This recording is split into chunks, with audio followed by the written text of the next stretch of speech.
Hello, and welcome to Off the Fence, a podcast where we deconstruct difficult decision making to try to figure out what keeps us stuck, and more importantly, how do we get unstuck? I'm your host, Karen Covey, a former divorce lawyer, mediator, and arbitrator turned coach, author, and entrepreneur. With me today, I am so delighted to have Erik Feig. And Erik is a dedicated parent, mediator, lawyer, and a certified co-parenting specialist. He specializes in supporting neurodivergent and special needs families. At Feig Mediation Group, Erik helps parents and families navigate important issues and decisions with empathy and understanding, whether they're separating, divorcing, or co-parenting after divorce. Drawing from both his own journey as a parent in a neurodivergent family, Erik brings both personal experience and professional expertise to support other families with additional needs. He doesn't just help parents find common ground, he helps them build bridges for a more hopeful and aligned future, benefiting both parents and children. Erik, welcome to the show. Thank you, Karen. I'm so glad to be here.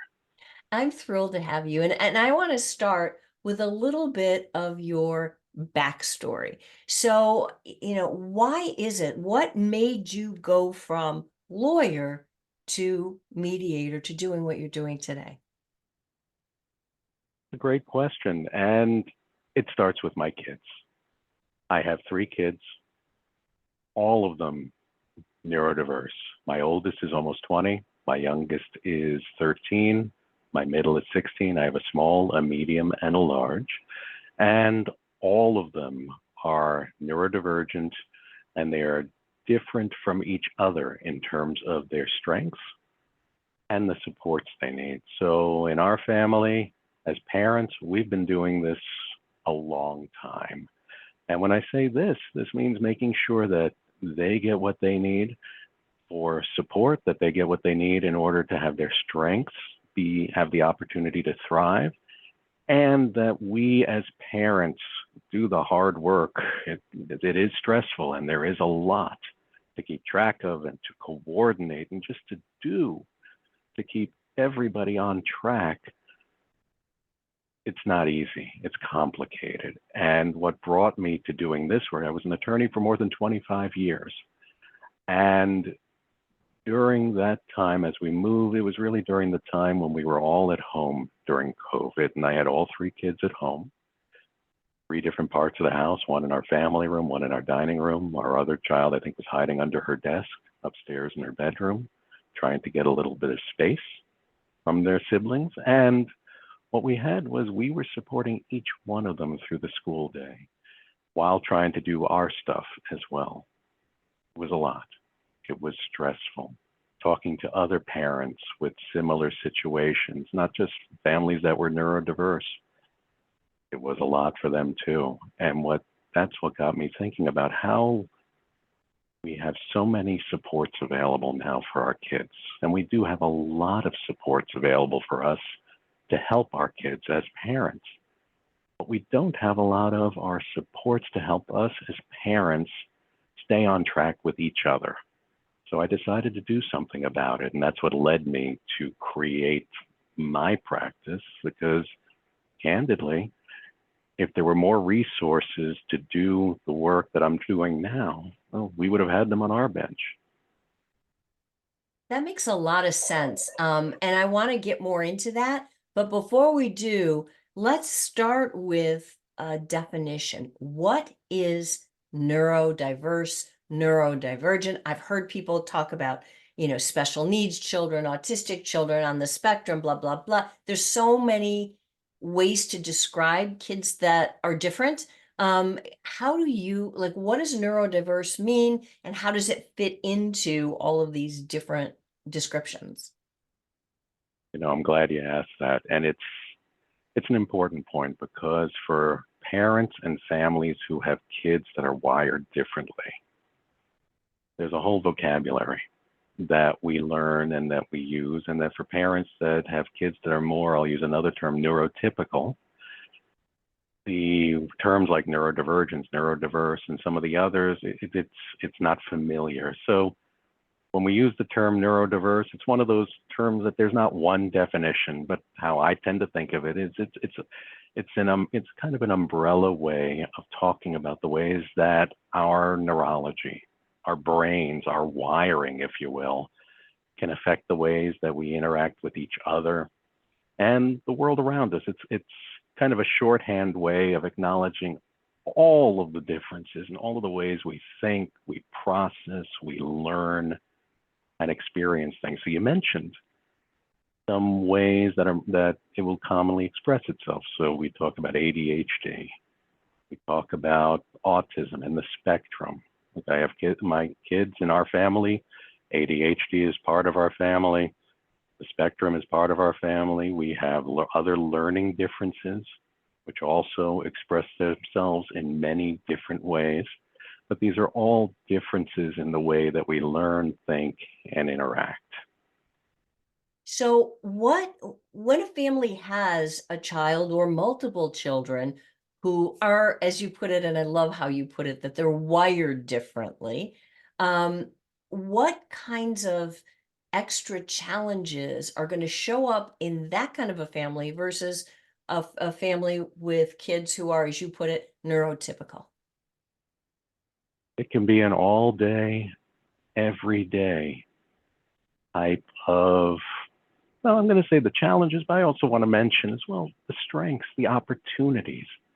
It's not just, we tend to think of some of these things in terms of where it makes things more complicated. But it's also, with those complications, is also great strengths too. Another term that we can put out there is kids who are twice exceptional, which are kids who might be gifted, talented with learning differences as well. So they have the big peaks in terms of their strengths, but where they need support, there are also deep valleys.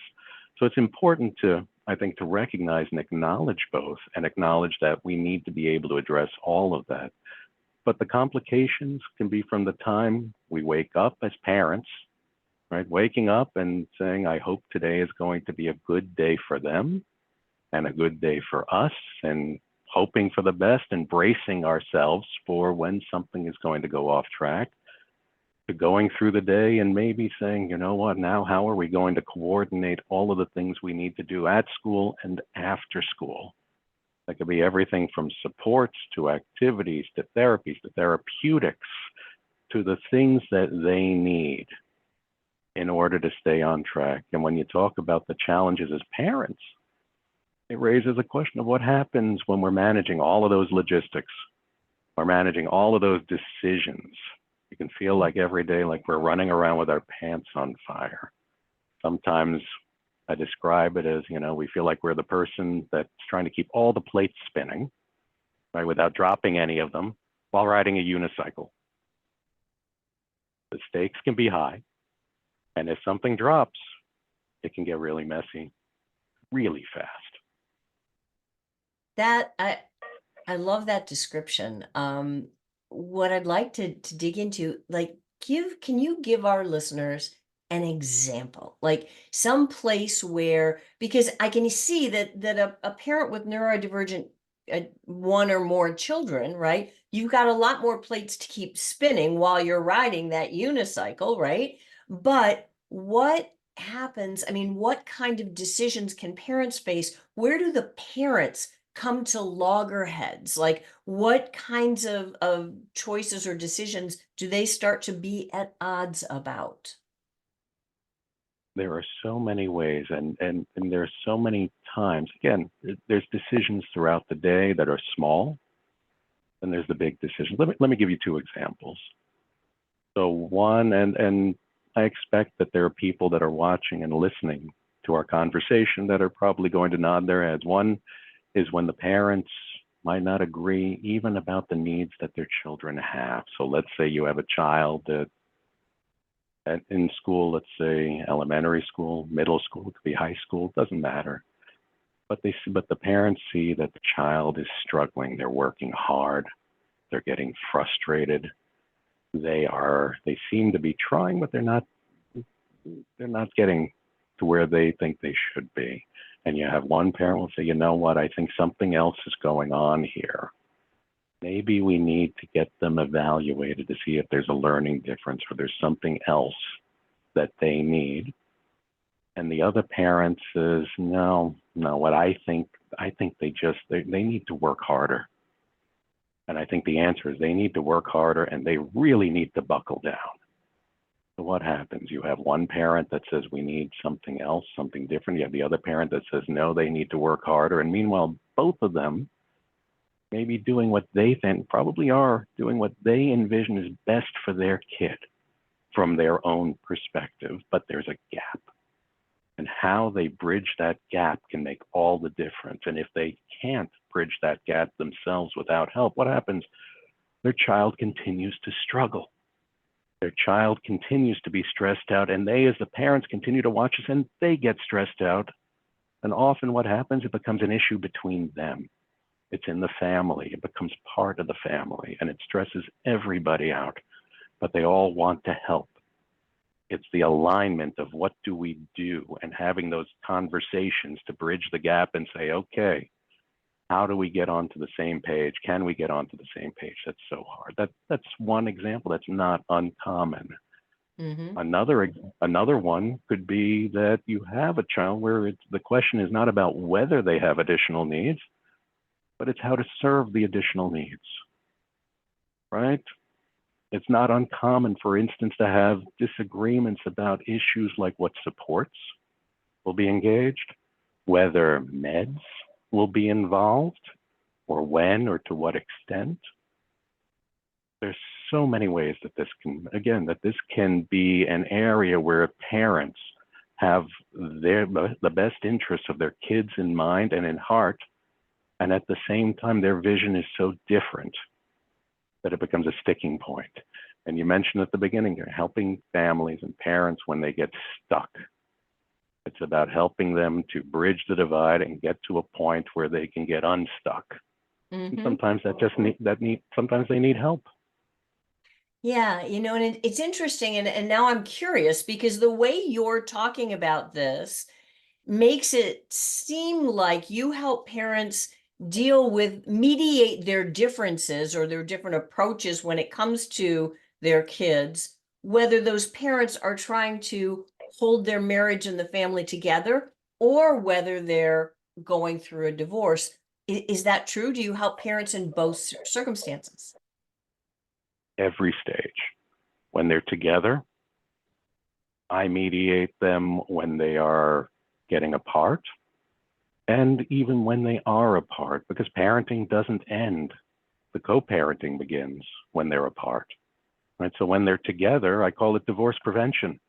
It's about how to keep them on track with each other and keep them aligned with each other so that the smaller disagreements, sometimes it's small, but the smaller disagreements, if they don't get resolved in a way that works for everybody, they can become big issues over time, and they can accumulate, and they become then, they move on to a different level. And when parents are getting apart, when we think about, let's say in a parenting plan, all of the issues and decisions that are involved, how we communicate, how we spend time, how we're going to manage all of those logistics, right? And the logistics now are not just about extracurriculars, they're also about those supports, how we provide continuity, predictability, all that we're trying to provide when parents are together now needs to be transitioned to a situation where the parents are going to be doing this in separate homes for the kids and doing this in a way that keeps them in the center of the conversation, but without putting them in the middle of what's going on with the adults. And then once they're apart, the plan that you might make today may need to change as their needs change in 2 years, 1 year, who knows, 5 years. The plan you make for a 5-year-old is not necessarily going to meet the needs of the 10-year-old. True. So I'm there as a resource to help them have these conversations in a way where they could sit down and look at what they need to do and be able to hopefully bridge those gaps. That is so helpful, and it makes so much sense to me, especially because, as you and I both know, that when it comes to special needs children, the law doesn't necessarily, it's different, right? Those kids might need support, probably will need support long past the age of 18, right? So it sounds like what you do is you help parents figure it out for themselves, bridge the gap, as you put it, and come to decisions about what to do with and for their children now and long into the future. The future becomes the present very quickly. Right? And parenting doesn't end when your child turns 18. We can talk about it as families that are more complicated because they might have additional needs, but this is for any family.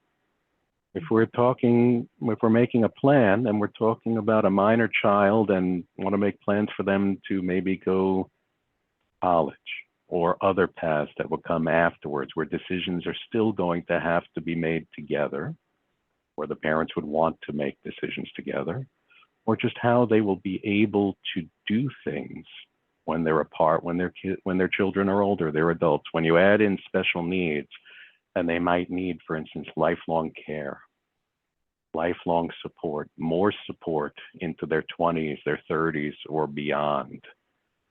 Parenting becomes you're looking at a much longer horizon where you have to cooperate with each other and do that transition as they are getting older and hopefully becoming more independent.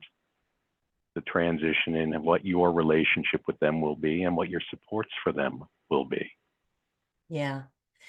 I have a question. I don't know if you can answer this or not, but when parents have a child with special needs, I know that often becomes a factor not only in the breakdown of their marriage, but in their decision about whether to go forward with a divorce or not, because they're afraid of destabilizing their kid. Do you think it is possible for parents who have a special need child or children um, to navigate that transition from married to divorce without sending their kids in a tailspin? It can be done. It's complicated sometimes, and that's why I use the word complicated. Complicated is not the same as saying impossible. But when we're talking about these types of situations, sometimes the conversations go into a little more detail, let's say, or into areas that you might not go into at a level of depth that when these added issues are not present. So you might go into more depth, for instance, and it's not uncommon if we're talking about children that have additional needs, we'll have a deeper discussion perhaps about how medical decisions are made, just to give one example. That makes so much sense. We'll have a deeper discussion about what the time spent and what the logistics look like. It's not just about where the kids are staying. It's also about making sure, well, if they have supports, for instance, that those are also part of the discussion. So that can be done, and it is done. Yeah, I And know it's done. people do it. The question I guess maybe the better question is, can it be done well? Can it be done without really seriously harming the children who may interpret things in a different way? It takes more cooperation, which can be hard. Look, when a decision has been made to go apart, to get apart, there's a lot that goes into that. Mm-hmm. Right? It's a decision that is not just, I know I'm talking a lot and we're talking about the logistics of it, but there's also the emotions. There's also the relationship, the transitions that are involved there. These are all part of the mix. And having the right supports for everybody. It's not just the supports for the kids, it's the right supports for the parents for what they need and for what they need in order to move forward once they're apart. So these can include financial decisions. They can include the supports for themselves. They can include the supports for when they need to work together. It can be a team effort. It is possible. And it's possible that those are resources that they might need intermittently. One of the benefits, I think, and what makes mediation so powerful, I think, is that it can be a resource for when you need it. So when we're talking about going through the divorce, yes. When we're talking about afterwards, it may be that you come to me, parents will come to mediation when they get stuck on an issue, right? And they come back to talk through that issue because they need help there. And if they can get through that, they might not come back for some period of time again, but it's a resource that they could draw on when they need it. And I think that's so important, because that's what we need as parents, is to be able to say, here's our toolbox, right? Here are the people that we can draw upon that are going to be there to help us, to help them. You know, I love that. I love that idea of looking at mediation, which, I mean, I don't know how Webster's defines it, but it's basically dispute resolution, helping a couple resolve a dispute when they can't do it themselves, right? So a mediator, you facilitate that discussion. And most people, I think of mediation in association with divorce as a discrete event. Like, okay, you're going to get divorced, go to the mediator, figure it out, right? But I don't think people think of mediation as being the place where, whether you're still married, divorced, or post-divorce, you can go and get help resolving the disputes you can't resolve yourself. I take a very functional view, and maybe it's a broader view, but I don't describe myself as just a mediator for divorce. I'm a mediator for parents. I'm a mediator for families. And there are innumerable ways where there might be a need for someone that, like you're saying, that's not us, when we get stuck, to help facilitate that conversation that we need to have, but is hard for us to have without help.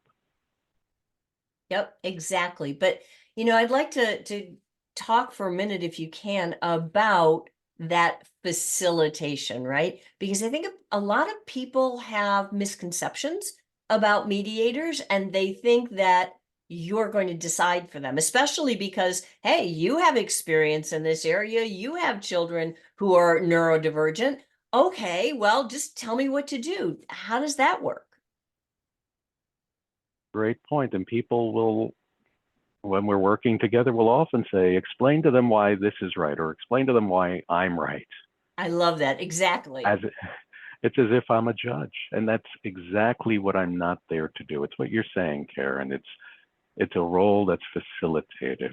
What I bring to the table as a parent in a family that's neurodiverse is I have experience, I have my own mileage that brought me to this. It helps me ask questions, and the questions are my tools. I don't make decisions.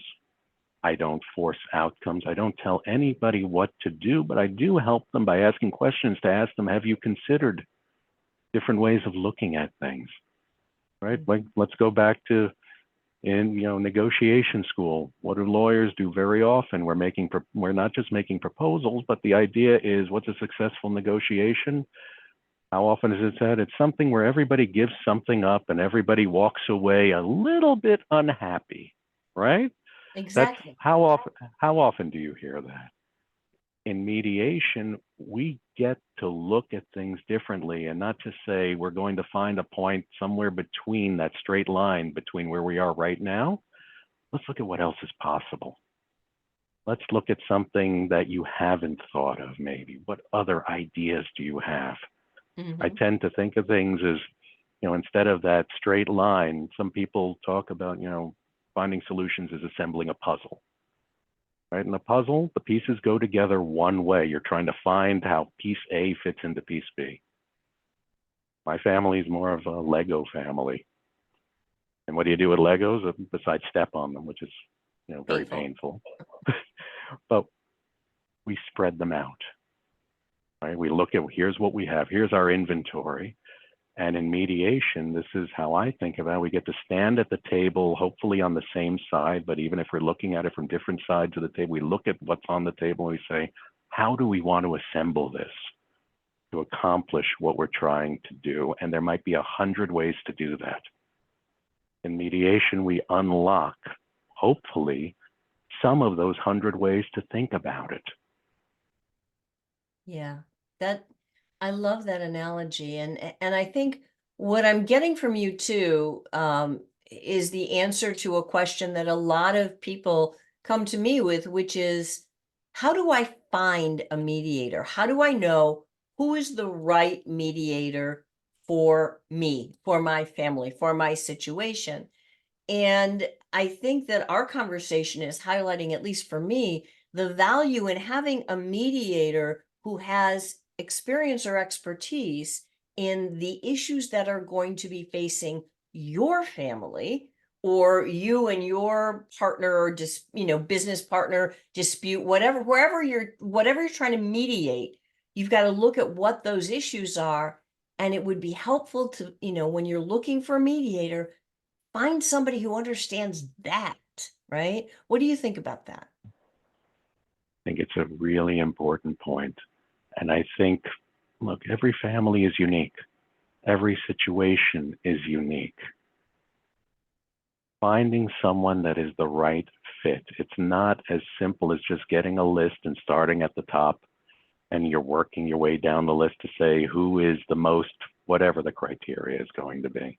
Mm-hmm. I think it's important to have that conversation and to see if you get that feel like they get it in terms Yeah. of what your issues are, what your hopes are, Yeah. and what the areas are where you might need help. 100%. So let's say that there's a family and it's breaking apart, and there are children in the family that are neurodivergent. What advice would you, as a mediator, give to those parents to help them navigate the transition that they're about to make? I think it's what you just mentioned. The advice is to help them find the right fit, to find the right resources to help them when they need it. One of the hardest things, I think, that, and I imagine you see this also, Karen, that we push against is this idea of should. We should be able to do this without help. We shouldn't need help, right? And being able to not just ask for, but to accept the help that we need and design that support system so that when they're going apart, when the parents and the family are transitioning to what's next, be able to step back and look at it and say, okay, what do we need to help us get from here to there? To do it in a way that is going to be the most, well, I'll say the smoothest for something that's not smooth and Right. something that is hard, but to do it in a way that will get us there with doing the least harm along the way and setting the stage for what's next. Yeah. I think that's critical. And that's for families that are neurodiverse and families that are not, that are more neurotypical. It's being able to say, you know what, we're moving past just saying we need to do it fast. How do we do it right? That's perfect, because so many people, I mean, look, going through a divorce is ugly, it's uncomfortable, you got to face a lot of things you would rather not have to face, you've got to deal with things you'd rather not deal with. Everybody wants to get done as soon as possible, and that makes complete sense. No one wants to be locked in uncertainty and high emotions and all the things, right? But I love the way you put that. Do you want it done fast, or do you want it done right? Such a difference. It can make all the difference, and it can make all the difference in the longer term. I And couldn't when agree you're more. But okay. when you add in complications, again, I'm going to say complications. When you add in families that are more complex, fast, and have a price that comes later on. Yeah.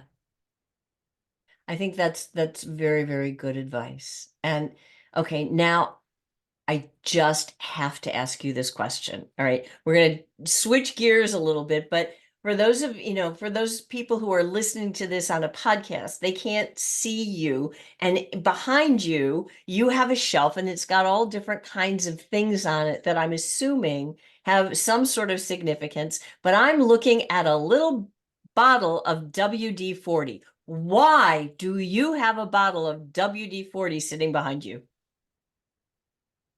I love that you asked that. And I have it there. Well, it's about what we've been talking about. It's about what I do. I help parents and families when they get stuck. I help them to get unstuck. I love it. So the WD-40 is to grease the wheels, so to speak. It's a small visual that sits on my shelf right behind me. And very often people will ask me why, just like you did, why is it there? And that's what it's all about. It's also recognizing that we are going to get stuck. We are, all of us. It's how we deal with it when that happens that is going to make the difference. That is very, very good advice. And I think the perfect note to end on. So, Erik, thank you so much. I think what you do is so important. There's not enough of you. But so why don't you tell our listeners what's the best place for them to find you? You can find me online on the web. You can find my website, which is www.feigmediationgroup.com. You can call me if you're interested in learning more.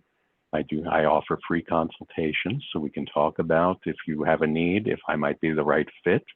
Phone number is 301-485-9272. And I work with families all across the country. That's perfect. Erik, thank you so much for sharing your words of wisdom with us. I think that it can benefit and it's going to benefit a lot of people. So thank you so much for being here. And for those people who are watching or who are listening, if you like this conversation, if you want to hear more conversations like this, please do me a big favor, give this a thumbs up, like, subscribe, and I look forward to talking with you again next time.